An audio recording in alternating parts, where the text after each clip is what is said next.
Hola, muy buenas. Hace meses publicamos en nuestra web un artículo explicando qué es el Grupo de Visegrado, una entente de 4 países del centro-este de Europa que hasta la guerra de Ucrania había homogeneizado su visión y propuestas sobre la Unión Europea. Este pasado fin de semana, sin embargo, hubo elecciones en uno de los miembros, la República Checa, y con los resultados tenemos una pregunta clara. Hoy, en Simple Política, ¿ha muerto el Grupo de Visegrado? Comenzamos.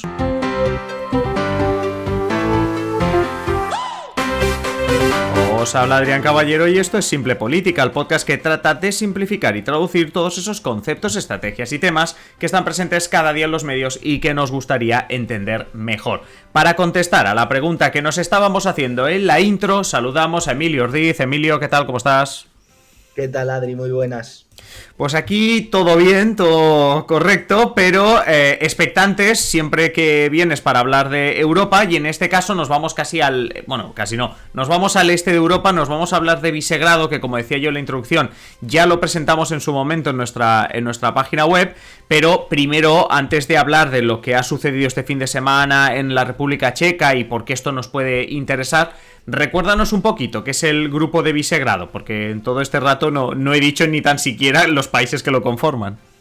Bueno, el Grupo de Visegrado es si dividiéramos la Unión Europea o a los Estados miembros en bloques, uno de esos bloques, el bloque del este, por así decir, sería el Grupo de Visegrado, y es un grupo formado por 4 países que son Hungría, Polonia, la República Checa y Eslovaquia, que hasta ahora, y ha estado muy bien el matiz que has hecho al principio, hasta ahora tenían una visión de la Unión Europea, si no igual, muy parecida. Digamos que es dentro del Consejo Europeo, es un grupo de presión, ¿no? Igual que tenemos, que hablamos en otra ocasión, del eje franco-alemán, encontramos también al grupo de Visegrado. No tiene mucho más secreto, es decir, no deja de ser un grupo de países con una concepción de ciertos temas muy parecida, que se une para hacer fuerza en las cumbres, sobre todo de la Unión Europea, del Consejo o del Consejo Europeo, y también a nivel bilateral, quiero decir, esto no es solo, no ejercen como grupo dentro de algo más grande, sino que su relación era, porque ya hay que empezar a hablar en pasado, muy fluida. Sí, no, justo esto creo que lo comentamos cuando hablábamos de de que después del Brexit, ¿no? Que hay países que no quieren salir, pero sí que encontramos países que tienen una visión diferente de la Unión Europea de lo que opina Bruselas, por decirlo así, y ahí sí que introdujimos, como tú dices, el Grupo de Visegrado. La cuestión es que ahora que ya sabemos qué es el Grupo de Visegrado, sabemos que la República Checa es uno de los 4 países que la conforman, y este pasado fin de semana hubo elecciones allí, y los titulares que nos han dejado esas elecciones dicen que este grupo pues pasa, vamos a decirlo así, por su peor momento. Cuéntanos qué tenemos que saber un poquito de las elecciones en la República Checa para entender dónde está la crisis, por decirlo así, del grupo. Vamos a hacer la lectura precisamente en clave Visegrado, ¿no? En la segunda vuelta de las presidenciales de República Checa, que fueron este pasado fin de semana, se enfrentaban Andrej Babis, que es, digamos, uno de los populistas por excelencia dentro de la Unión Europea. Para muchos, de hecho, era un sobrenombre muy potente para los que somos frikis como yo. Era el aprendiz de Víctor Orbán. Se enfrentaba a Andrej Babis, que ya fue presidente muchos años, que se encontraba o se encuentra bajo una sombra bastante importante de corrupción, etcétera, con el que ha ganado las elecciones, que es Peter Pavel, que claro, ¿por qué es interesante este perfil? Más allá de por su ideología liberal conservadora, es pro-europeo, etcétera, pero es un señor muy interesante porque fue jefe del comité militar de la OTAN, además de jefe del Estado Mayor checo, etcétera. Es decir, nos encontramos con un presidente pro-europeo y atlantista. ¿Esto qué quiere decir? Que a Hungría, que es, digamos, la parte, ahora profundizaremos, que se está quedando más aislada dentro del grupo de Visegrado, no paran de crecerle los enanos. ¿Por qué? Porque a Víctor Orbán y a Fidesz le venía muy bien una victoria de Andrzej Babis. Eso no ha pasado y las primeras palabras en los primeros discursos de Pavel van en la línea de hay que apoyar a Ucrania en la guerra, vamos a tener un papel mucho más activo en las decisiones que se tomen en el Consejo, tenemos un planteamiento conservador o liberal conservador, pero a favor, digamos, de una integración europea, si no intensa, sí mucho más interesante de la que podía tener, por supuesto, Andrzej Babis y de la que tiene incluso Víctor Orbán. Sí, porque justo, además, Víctor Orbán lo conocemos más, nos llegan más noticias, es como la rara avis, digámoslo así, dentro de la política europea, o al menos nos llega así. Y te iba a preguntar por eso, ¿no? Es decir, ya con el inicio de la guerra de Ucrania, lo estábamos diciendo al presentar el grupo de Visegrado, se quedaba como solo, es como...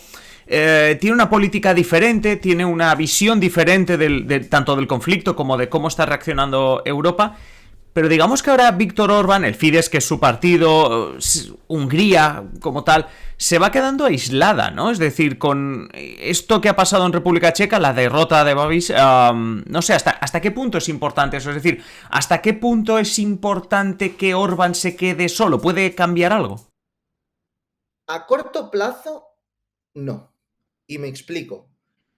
Que Víctor Orbán se está quedando solo es una evidencia porque tiene una posición muy crítica con la reacción de la Unión Europea ante la invasión rusa de Ucrania, y de hecho se ha visto con que hace unos días su ministro de Exteriores aseguró que no iban a apoyar sanciones que repercutieran, digamos, a la parte energética, porque en paralelo Budapest está cerrando o ha cerrado acuerdos energéticos con Moscú, es decir, está haciendo lo que no está haciendo nadie.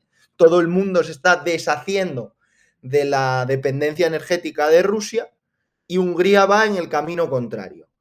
Está aumentando su dependencia energética. Más allá de lo profundo de este tema, digamos, que es que está pagando el gas mucho más caro que antes, etcétera, etcétera.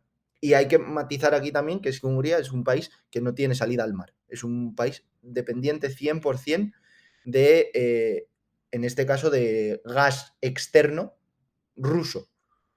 Para aterrizar un poco el debate. ¿Dónde está el punto importante aquí? En que a corto plazo las cosas no van a cambiar para Víctor Orbán porque en el Consejo tiene poder de veto.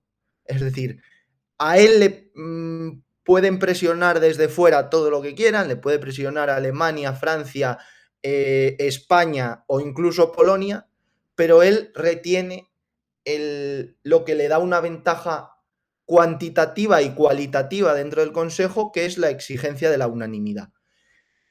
¿Dónde está para mí la clave a futuro? En cuanto pueda cambiar la posición de Polonia. Por dos motivos. El primero, porque la relación con Ley y Justicia y con el gobierno polaco está rota a raíz de la guerra de Ucrania, es decir, ya no son una entente, ya no son un eje como tal. De hecho, ha habido Mateusz Morawiecki, el primer ministro polaco, ya ha sido muy crítico con Orbán. Pero además de eso, Polonia tiene elecciones en 2023 y la coalición opositora, que entre otros partidos y entre otros líderes incluye al expresidente del Consejo Europeo, Donald Tusk, va delante en las encuestas. Y esa es una opción proeuropea. ¿Hacia dónde nos puede conducir esto? No del todo realista todavía, pero puede ser una ventana importante.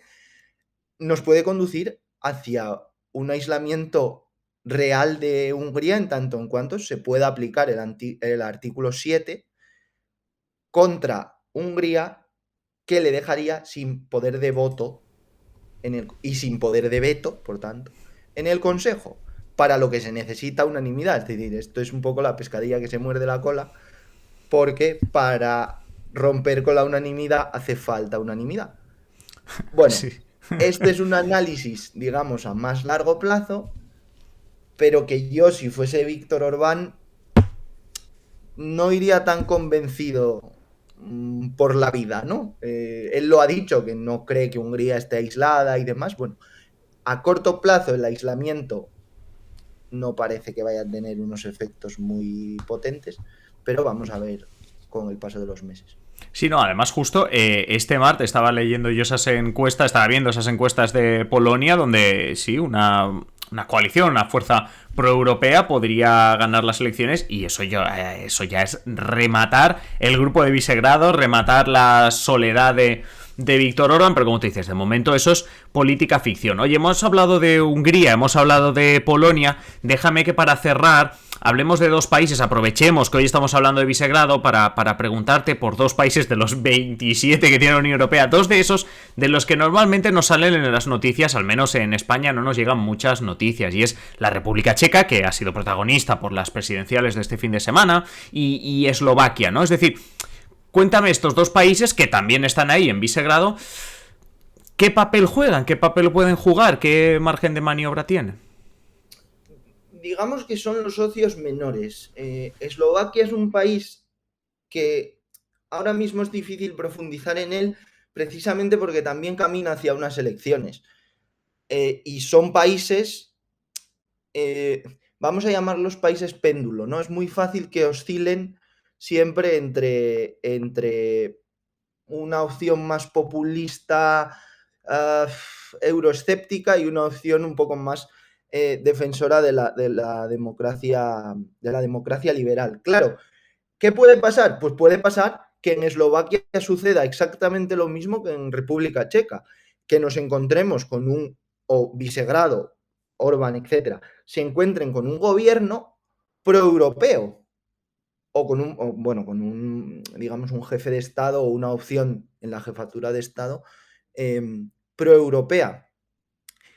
Se ven como los socios menores porque lo son, tanto República Checa como Eslovaquia, pero eso no quiere decir que si esas dos patas se desmarcan de las tesis fundacionales, por así decir, de Visegrado, Visegrado se rompa. ¿Por qué? Porque en una situación idílica como la de hace, idílica para ellos, como la de hace a lo mejor 4 o 5 años, Hungría y Polonia podrían resistir solas, por así decir. Pero en la situación actual no pueden. Nos podemos encontrar precisamente en un contexto dentro de 8 o 9 meses en el que Polonia tenga un gobierno proeuropeo, la República Checa y Eslovaquia hayan elegido también opciones proeuropeas, y entonces ahí ya no exista nada de Visegrado y sea Hungría contra todos. Juegan un papel mucho más, digamos, de segunda línea, pero también son un sostén interesante para el grupo. Al final son 4 países, es decir, esto no es... no se te pueden ir cayendo muchas cartas de la baraja, porque entonces se te desmonta el castillo. Pues eso es lo que le puede pasar a Víctor Orbán. Sí, entonces la conclusión, como tú estás comentando, son 4 países, Hungría cada vez parece que se queda más sola, y la respuesta un poco a si está muerto Visegrado es que no, pero ojito, porque los próximos meses quizá te traemos otra vez y en una de estos miércoles nos dices que, bueno, hablamos de las elecciones y vemos lo que tú dices, que Polonia, según las encuestas, no parece tan lejano, puede haber elegido un gobierno más proeuropeo, y bueno, Eslovaquia, porque la República Checa ya lo hizo este pasado domingo. Pues como siempre, Emilio, un placer tenerte y un placer que nos cuentes este tipo de historias y este tipo de informaciones que, como decimos cada vez que vienes, no las escuchamos en primera línea de los informativos o en primera página de los diarios, pero que siempre son muy interesantes. Muchas gracias, como siempre, y nada, la semana que viene más. La semana que viene más y mejor, y ya sabéis que Simple Política continúa, así que mañana un nuevo episodio, como siempre decimos, os esperamos a todos, y por supuesto, si nos queréis apoyar, ya sabéis, patreon.com/Simple Política, os hacéis miembros y tendréis contenido en exclusiva, el adelanto de todo lo que hacemos y mucho más. Un saludo y hasta mañana, adiós.